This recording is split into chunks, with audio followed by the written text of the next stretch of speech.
તો આ તરફ આણંદથી એક મહત્વના સમાચાર, જ્યાં મહિલાઓને આત્મનિર્ભર બનાવવાના નામ પર છેતરપિંડી આચરવામાં આવી। 6 ગઠિયાઓએ 84 લાખની છેતરપિંડી કર્યાની ફરિયાદ નોંધાઈ છે। પોલીસે છેતરપિંડી કરનાર 6 શખ્સોની હાલ તો ધરપકડ કરી છે।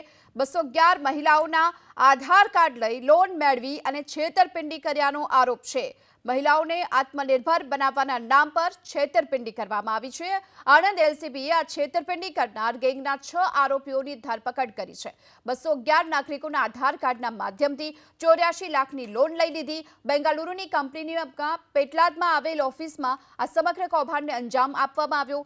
મહિલાઓના આધાર કાર્ડ મેળવી તેમના નામ પર ખોટા બેંક એકાઉન્ટ ખોલી આરોપીઓ લોન લેતા હતા। આ અંગે કંપનીના કર્મચારીઓની ફરિયાદના આધાર પર આણંદ એલસીબીની ટીમે આ 6 આરોપીની ધરપકડ કરી છે અને વધુ તપાસ હાથ ધરી છે।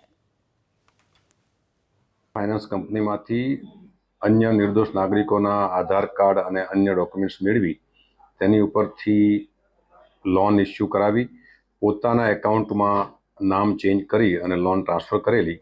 આવા 211 એકાઉન્ટની કુલ 84 લાખ રૂપિયા જેટલી લોન ઇસ્યુ કરાવેલી છે।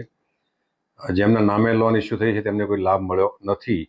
તો આ કૃત્ય કરવામાં રૂબીનાબેન, પરેશભાઈ અને ભાવેશ આ મુખ્ય 3 ફાઇનાન્સ બેંકના એક્ઝિક્યુટિવ તરીકે કામ કરી અને અન્ય 3 આરોપીની મદદથી આ કૃત્ય કર્યું છે। તો એલસીબી દ્વારા આ લોકોને એરેસ્ટ કરી તમામને રિમાન્ડ મેળવી આગળની તપાસ હાલમાં ચાલી રહી છે।